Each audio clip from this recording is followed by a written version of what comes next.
اللہ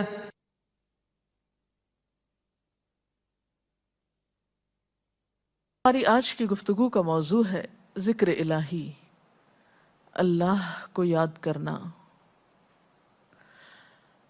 اللہ تعالیٰ کو یاد کرنا خوبصورت ترین کاموں میں سے ایک کام ہے، بہترین عبادات میں سے ایک عبادت ہے۔ قرآن پاک میں اللہ تعالیٰ اس کے بارے میں فرماتے ہیں وَلَذِكْرُ اللَّهِ أَكْبَرُ، اور اللہ کا ذکر بہت بڑا کام ہے، بہت اچھا کام ہے۔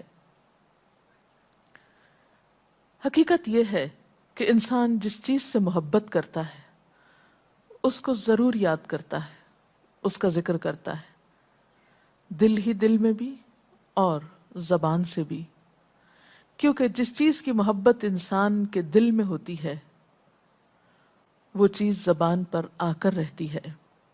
یہ ہو نہیں سکتا کہ ہم اللہ تعالیٰ سے محبت کرتے ہوں، دل میں اس کو یاد کرتے ہوں، پھر زبان سے اس کا ذکر کرنا بھول جائیں۔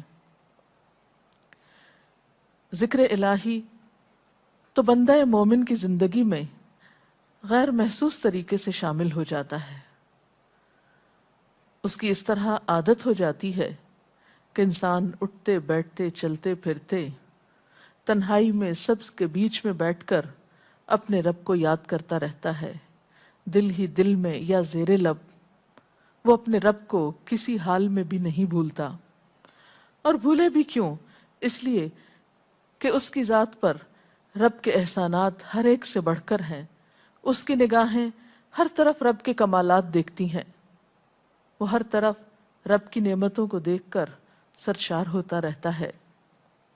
وہ جس طرف بھی نظر اٹھاتا ہے وہیں اس کو رب کی قدرت اور تخلیق نظر آتی ہے، اپنے سامنے، دائیں بائیں، اوپر نیچے، ہر طرف زمین آسمان، جو کچھ بھی بنا ہوا ہے، جو کچھ بھی پھیلا ہوا ہے، وہ سب اس کے رب کا بنایا ہوا ہے۔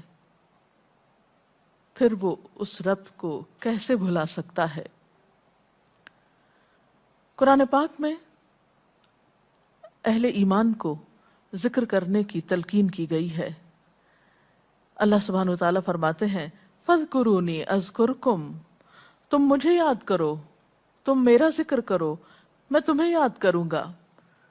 ایک اور جگہ پر فرمایا وَاذْكُرْ رَبَّكَ فِي نَفْسِكَ تَضَرُّعًا وَخِيفَةً وَدُونَ الْجَهْرِ مِنَ الْقَوْلِ بِالْغُدُوِّ وَالْآصَالِ وَلَا تَكُن مِّنَ الْغَافِلِينَ، اور اپنے پروردگار کو دل ہی دل میں عاجزی اور خوف کے ساتھ اور آہستہ آواز سے صبح و شام یاد کرتے رہو، اور دیکھنا غافل نہ ہونا، یعنی رب کی یاد سے کبھی بھی غفلت اختیار نہ کرنا۔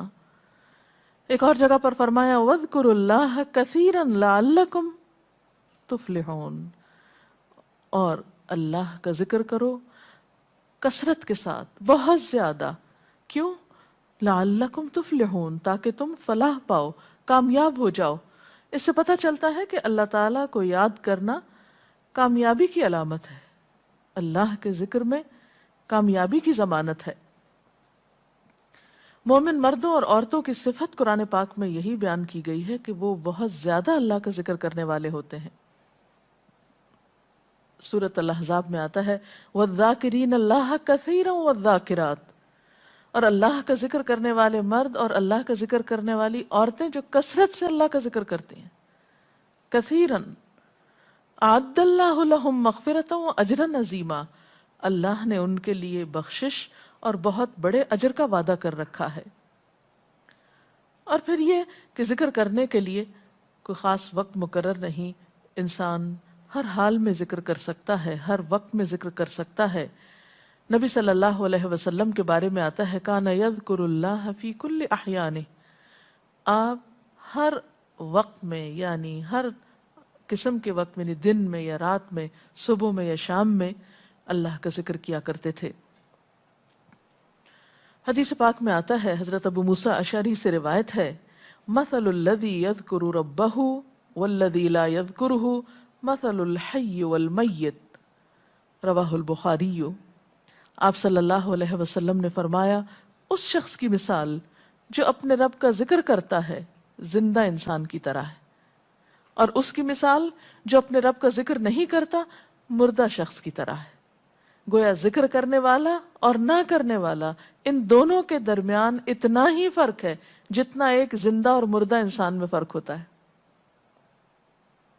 اور یہ فرق کتنا بڑا ہے، یعنی انسان تو وہی ہوتا ہے، لیکن زندہ انسان میں اور مردہ انسان میں زندگی اور موت کا فرق ہے۔ بالکل اسی طرح جو شخص اپنے رب کو یاد کرتا ہے، اس کا ذکر کرتا ہے، اس کے اندر ایک زندگی ہے، اس کے اندر ایک خاص خوشی ہوتی ہے، اطمینان ہوتا ہے، اور وہ جو نہیں کرتا اس کا دل مردہ ہوتا ہے، اس کے اندر زندگی کی کوئی امنگ نہیں ہوتی۔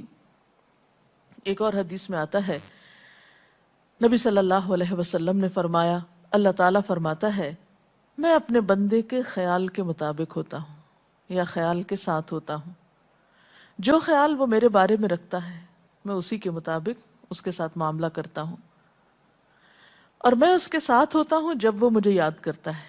گویا ذکر کرنے والے اللہ کی مدد کے مستحق ہوتے ہیں، یعنی اللہ ایسے بندوں کے ساتھ ہوتا ہے جو ذکر کرتے رہتے ہیں۔ اگر وہ مجھ کو اپنے دل میں یاد کرتا ہے تو میں بھی اس کو اپنے دل میں یاد کرتا ہوں، اور اگر وہ مجھے کسی جماعت میں بیٹھ کے یعنی کسی گروپ میں یعنی کہ پبلک میں بیٹھ کے یاد کرتا ہے تو میں اس کو اس سے بہتر جماعت میں یاد کرتا ہوں، یعنی فرشتوں کی جماعت میں یاد کرتا ہوں۔ تو گویا فَاذْكُرُونِي أَذْكُرْكُمْ، تم مجھے یاد رکھو میں تمہیں یاد رکھوں گا۔ تو جو شخص بھی یہ چاہتا ہو کہ اللہ تعالیٰ اس کو یاد رکھے، اس کی مشکل میں اس کی مدد کرے، تو اس کے لیے کیا ضروری ہے کہ پھر وہ ذکر کرتا رہے۔ اور ذکر تمام عبادات کو خوبصورت بناتا ہے۔ مثلا روزہ رکھنا ایک عبادت ہے، لیکن جس روزے میں ذکر الہی ہو اس کا اجر و ثواب کئی گنا بڑھ جائے گا۔ حج ایک عبادت ہے بذات خود، حج کا سفر ایک عبادت ہے، لیکن اس سفر میں انسان اگر ذکر الہی کرتا رہے تو اسی حج کا ثواب کئی گنا بڑھ جائے گا۔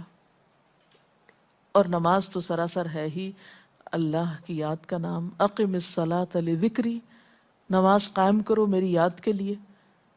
اللہ کے ذکر کا بہترین طریقہ ہے۔ ایک اور موقع پر آپ صلی اللہ علیہ وسلم سے جب یہ پوچھا گیا کہ سب سے اچھی نماز کس کی، سب سے اچھا روزہ کس کا، سب سے اچھا حج کس کا، سب سے اچھا مجاہد کون، تو آپ صلی اللہ علیہ وسلم نے ہر بار یہی جواب دیا کہ جو اپنے ان کاموں میں ذکر الہی کثرت کے ساتھ کرے۔ اور ذکر کرنے والے ہر میدان میں آگے نکل جاتے ہیں۔ حدیث پاک میں آتا ہے نبی صلی اللہ علیہ وسلم نے فرمایا مفردون سبقت لے گئے۔ لوگوں نے پوچھا کہ یہ مفردون کون ہیں؟ فرمایا وہ مرد جو کثرت کے ساتھ اللہ کا ذکر کرتے ہیں اور وہ عورتیں جو کثرت کے ساتھ اللہ کو یاد کرتی ہیں۔ اور یہاں آپ نوٹ کر رہے ہیں خاص طور پر مردوں کے ساتھ ساتھ عورتوں کا ذکر بھی ملتا ہے۔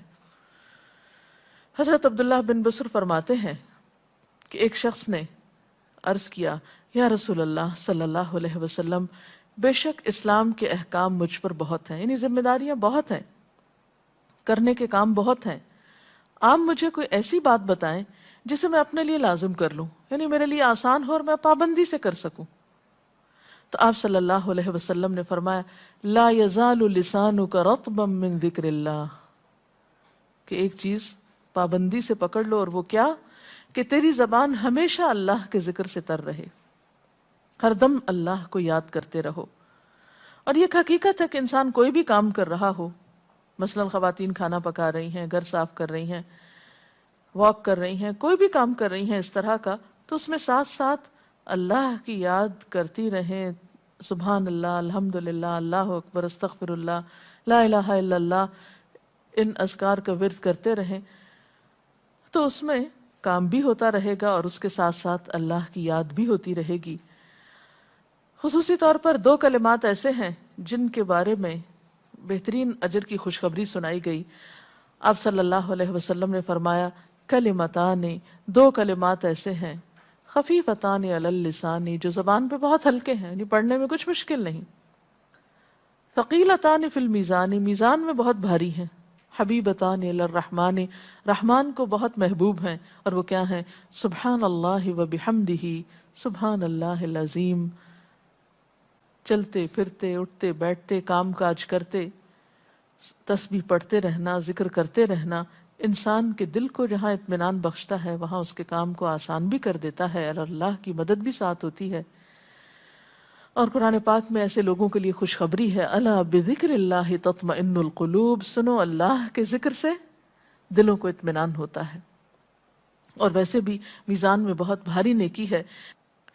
ایک حدیث میں آتا ہے کہ رسول اللہ صلی اللہ علیہ وسلم نے لوگوں سے پوچھا، کیا میں تمہیں نہ بتاؤں کہ تمہارے اعمال میں سب سے اچھا عمل، سب سے پاکیزہ اور تمہارے درجات کو سب سے زیادہ بڑھانے والا، اور جو تمہارے لیے سونے چاندی کے خرچ کرنے سے زیادہ بہتر ہو، اور اس سے بھی بہتر ہو کہ تم اپنے دشمنوں سے ملو، ان کی گردنیں تم مارو اور وہ تمہاری گردنیں مارے، تو کیا ایسا عمل نہ تمہیں بتاؤں؟ صحابہ نے عرض کیا، ضرور یا رسول اللہ صلی اللہ علیہ وسلم، ہمیں ایسا عمل بتائیے۔ تو آپ نے فرمایا وہ اللہ کا ذکر ہے، یعنی تمام اعمال میں وہ سبقت لے جاتا ہے۔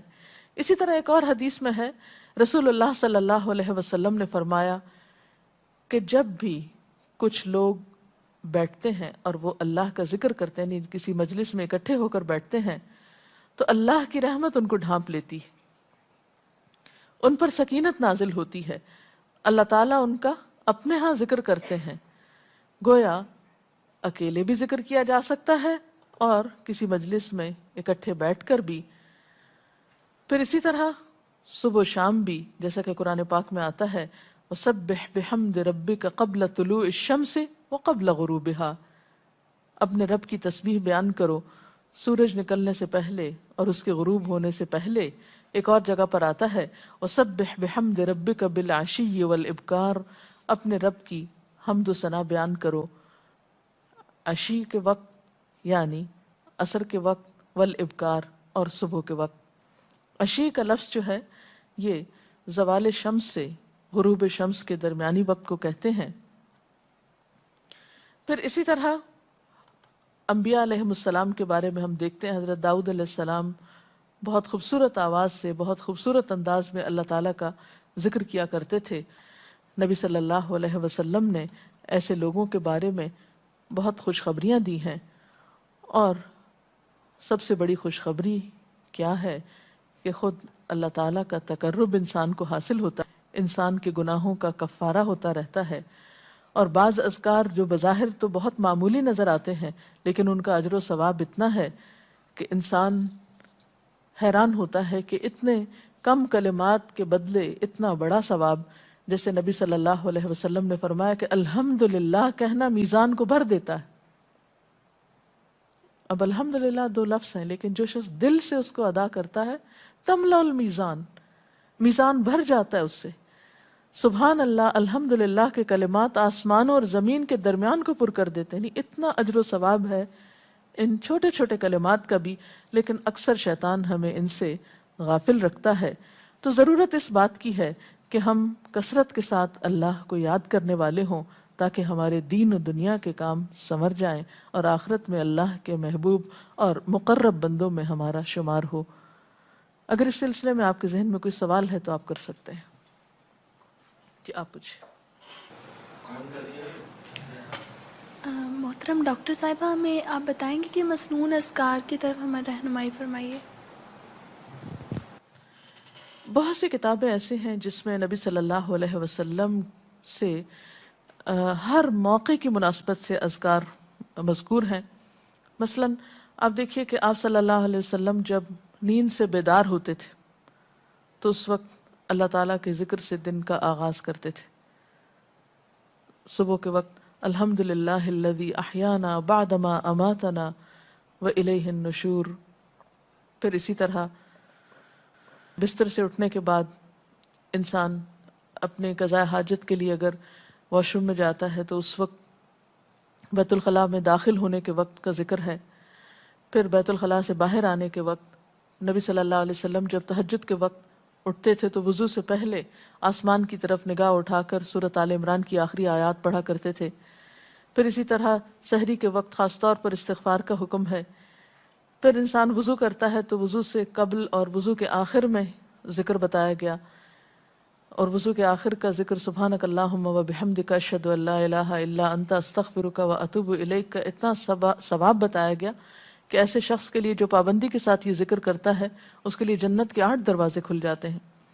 پھر اسی طرح جب انسان گھر سے نکلتا ہے، مسجد کی طرف جاتا ہے، مرد حضرات، تو گھر سے نکلنے کے وقت کی دعا ہے، پھر اسی طرح راستے میں پڑھنے کی، پھر مسجد میں داخل ہونے کی، پھر مسجد کے اندر، پھر مسجد سے باہر نکلتے وقت، پھر دوبارہ گھر آتے ہوئے بازار سے اگر گزرتا ہے تو اس وقت کا ذکر ہے، پھر گھر میں داخل ہونے کا ذکر ہے، پھر اگر کچھ کھا رہا ہے انسان تو بسم اللہ پڑھ کر کھانے کا آغاز کرتا ہے اور الحمدللہ کے ساتھ پھر اختتام کرتا ہے، پھر اسی طرح چھینک آنے پر ذکر ہے، پھر مرغا اگر آزان دیتا ہے تو اس وقت کا ذکر ہے، پھر مؤذن کی آزان سن کر انسان اس کو جواب دیتا ہے، اس کے بعد کا پھر ذکر ہے، پھر اسی طرح انسان کسی کے ساتھ جب معاملہ کرتا ہے، کہیں وعدہ کر رہا ہے تو اللہ کو یاد کرتا ہے انشاءاللہ کہہ کے، پھر اسی طرح کوئی اچھی چیز دیکھتا ہے ماشاءاللہ کہتا ہے، کہیں استغفر اللہ کہتا ہے۔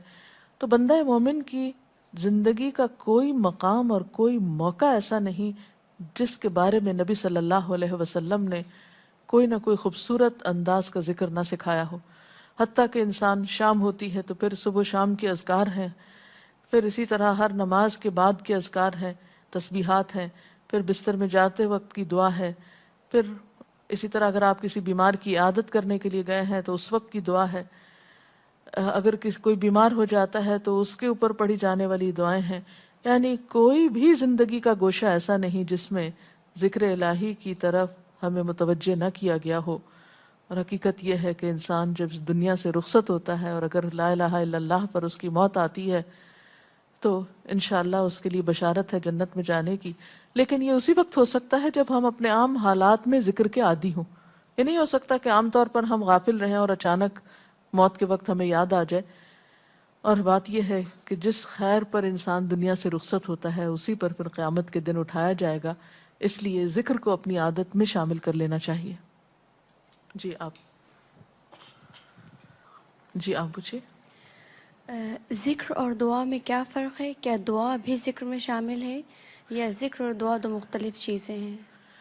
ذکر اور دعا دونوں ایک ہی چیزیں ہیں۔ ذکر کا مطلب ہے اللہ کو یاد کرنا۔ بعض اوقات انسان صرف دل میں یاد کرتا ہے، زبان سے نہیں بھی دہراتا تو وہ بھی ذکر شمار ہوتا ہے۔ بعض اوقات انسان کوئی مسنون کلمات کہتا ہے، بعض اوقات اللہ تعالیٰ کی تعریف اپنی زبان میں بیان کرنا، یہ بھی ایک طرح سے ذکر کرنا ہوتا ہے۔ اور دعا میں خاص طور پر کسی چیز کا مطالبہ کیا جاتا ہے، یہ کچھ مانگا جاتا ہے اللہ تعالیٰ سے۔ یعنی ہر دعا ذکر ہے لیکن ہر ذکر دعا نہیں ہوتی۔ ذکر کی کئی قسمیں ہیں جن میں سے ایک دعا بھی ہے۔ جی آپ پوچھیں۔ کیا ذکر کے لیے ہر وقت باوضو رہنا ضروری ہے؟ ذکر کے لیے ہر وقت باوضو رہنے کی شرط نہیں ہے۔ قرآن پاک میں اللہ تعالیٰ فرماتے ہیں الذین یذکرون اللہ قیاما وقعودا وعلی جنوبہم وَيَتَفَكَّرُونَ فِي خَلْقِ السَّمَاوَاتِ وَالْأَرْضِ رَبَّنَا مَا خَلَقْتَ هَذَا بَاطِلًا سُبْحَانَكَ فَقِنَا عَذَابَ النَّارِ۔ وہ لوگ جو اللہ کو یاد کرتے رہتے ہیں کھڑے ہو کر، بیٹھ کر، لیٹ کر، اپنے پہلوؤں پر، اور کائنات میں غور و فکر کرتے رہتے ہیں، کہتے ہیں کہ پاک ہے تو اے ہمارے رب، ہمیں آگ کے عذاب سے بچا۔ تو اس سے یہ پتہ چلتا ہے کہ انسان بیٹھ کر، چلتے پھرتے اور لیٹ کر بھی اللہ کو یاد کر سکتا ہے۔ اب لیٹنے کی حالت ایسی جس میں سونا بھی شامل ہے، تو سوتے ہوئے اگر انسان ڈر جائے یا کوئی برا خواب ہے تو اس وقت بھی ذکر کرنا، مسنون ذکر موجود ہے۔ یعنی اس وقت بھی نبی صلی اللہ علیہ وسلم نے دعا مانگنے کا طریقہ بتایا کہ اب کیا پڑھو، تاکہ تم اس خواب کے خوف سے، اگر کوئی ناپسندیدہ خواب ہے تو اس سے باہر آ جاؤ۔ تو اب آپ دیکھیں کہ سو کر تو وضو باقی نہیں رہتا، اور اگر اللہ کی یاد کے ساتھ ہر وقت باوضو ہونے کی شرط ہوتی تو پھر تو شاید ہی کوئی ذکر کر سکتا ہر وقت، کیونکہ ایک مشکل کام ہے۔ وضو نماز کے لیے شرط ہے، نماز وضو کے بغیر نہیں ہوتی، لیکن ذکر آپ وضو کے بغیر کر سکتے ہیں، اور اس میں درود شریف بھی شامل ہے، آیت کریمہ بھی شامل ہے۔ ہاں افضل ہے اگر آپ کو توفیق اللہ نے دی کہ آپ وضو کے ساتھ ہیں اور وضو کے ساتھ ذکر کریں، لیکن اگر باوضو نہیں ہے تو ذکر سے آپ کو کوئی چیز روک نہیں سکتی، الا یہ کہ آپ بیت الخلاء میں ہیں، اس وقت ذکر نہیں کرنا چاہیے۔ ادروائز آپ عام روٹین کے نارمل کاموں میں اللہ تعالیٰ کو یاد کر سکتے ہیں، خواہ وضو سے ہوں یا بغیر وضو کے ہوں۔ جی آپ۔ قرآن پاک جو ہم پڑھ رہے ہوتے ہیں تو کیا ضروری ہے کہ ہم بہت پراپرلی بیٹھ کر پڑھیں، یا ہم ٹیک لگا کے، یا ہم اپنے بستر پہ بھی پڑھ سکتے ہیں؟ افضل تو یہی ہے، پسندیدہ یہی ہے کہ انسان با ادب بیٹھے، لیکن اگر آپ قرآن پاک کا کچھ حصہ زبانی یاد کیے ہوئے ہیں، کچھ صورتیں ایسی آپ کو آتی ہیں اور آپ چلتے پھرتے ان کی دہرائی کرنا چاہتے ہیں تو ایسا بھی کر سکتے ہیں۔ اجتماعی ذکر کی کیا کیا صورتیں ہو سکتی ہیں؟ اجتماعی ذکر میں قرآن پاک کا پڑھنا، پڑھانا، سیکھنا، سکھانا، اس کو یاد کرنا، یہ تمام چیزیں آتی ہیں۔ اس کے ساتھ ہی آج کا پروگرام کا وقت ختم ہوتا ہے، اجازت چاہتے ہیں۔ السلام علیکم ورحمۃ اللہ وبرکاتہ۔ اللہ اکبر، اللہ اکبر، لا الہ الا اللہ، واللہ اکبر، اللہ اکبر وللہ الحمد۔